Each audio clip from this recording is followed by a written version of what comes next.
From Batman Forever, we've got two human heads right here to add to your collection. This is a fun little piece right here. If you've ever thought to yourself, you know what I need for my shelf?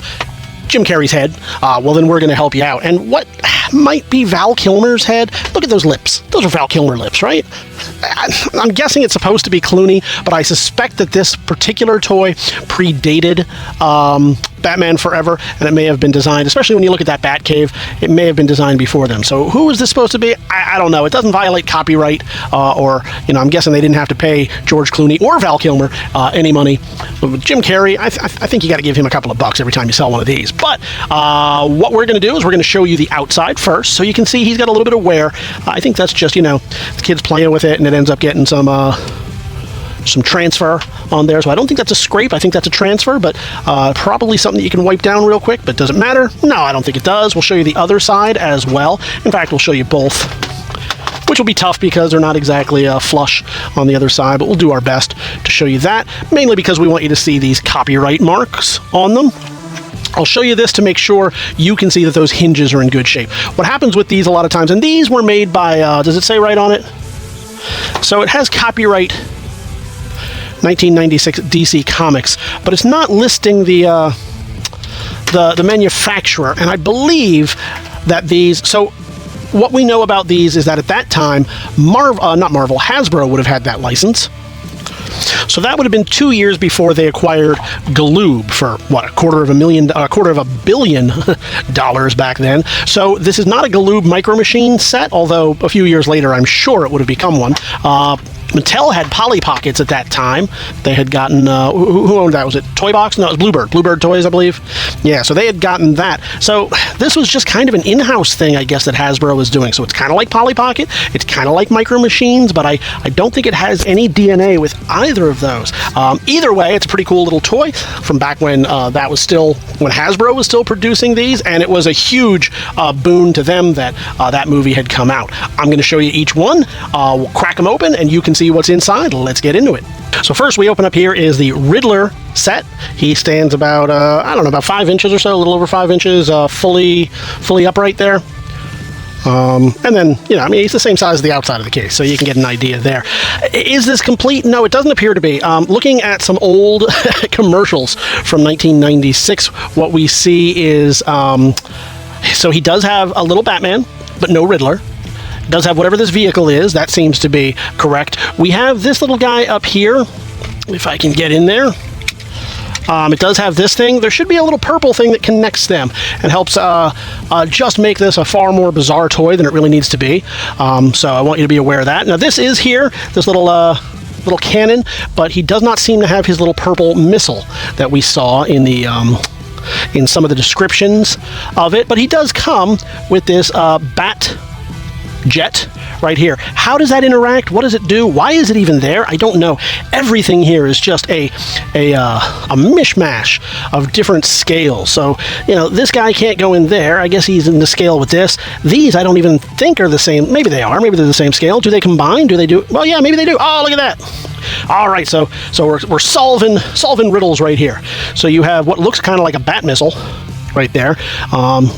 Does form with this, and you know what, it seems a little bit small, so you know what, here we go. Oh, even more of this weird toxic waste stuff. We've got that thing. So it's an interesting toy, and I love miniatures, and I love these kind of Polly Pocket open up toys, so there is that to it. I do like that aspect of it. I wish it were more complete.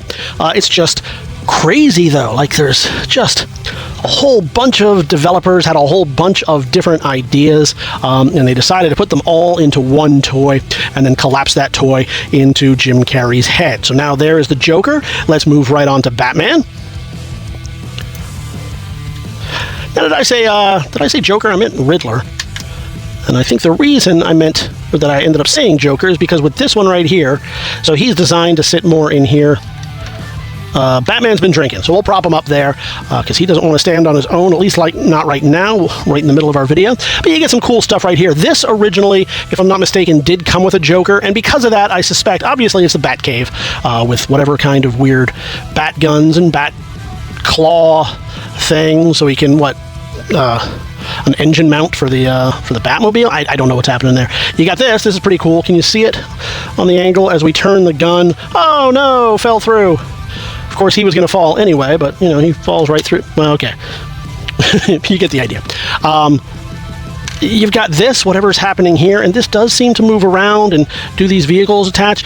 Does the Riddler one do anything over there? I don't think it does. So I don't really know conceptually what's supposed to happen here. Obviously, he rotates around. And maybe, you know what, I wouldn't be surprised. So what were some of the other things? He's mostly complete. Just missing one or two little pieces. I mean, all the pieces are little. But of those pieces, let me check it out. Yeah, so based on what we're seeing, there was a smaller Batmobile. Looks a little bit actually like the Tumbler, as some foreshadowing. And like I said, it's mostly complete. It's missing just that vehicle. It does have this vehicle. Where does this go? What does it do? Who knows? How are you supposed to use the Batman? I don't know, except, you know, there's a Batman foot-shaped piece right there, so I guess he's supposed to go in there. But it looks like the other vehicle, probably because it opens up on the side, you probably move this little compass around, and when he goes like this, boom, and he launches, if I had to take a guess. I believe I've seen that in this collection, but this consigner is giving this to us in dribs and drabs, and I wouldn't be surprised if it went out with a box lot earlier, just because, you know, that's how they gave it to us, and that's, we don't know, or possibly it'll come in a box lot later. So unfortunately, it's not with this set, which we'd love to be able to add it, but there you go with the Batman. So he does have this little bit of accoutrements, some fun bat accessories right here for you, including the Batman and this, what I'm going to call a hover bat. Is he? No. But is he a little air-based bat vehicle? Yes. We're going to put the Joker over here along with some of his accessories that we came, and you're going to get everything right here. You're going to get both pieces together. You've already seen them in their head form, and now you see them in their base form. To see them in your collection, you need to head on over to TheBigToyAuction.com, where you can see these and all the other goodies we've got for you this and every week. Leave your pre-bids right now by clicking on those links in the description or in the catalog, or join us live on auction day. Whichever way you choose to do it, we're going to see you at the auction. Is he pointing? You. That's not really a point.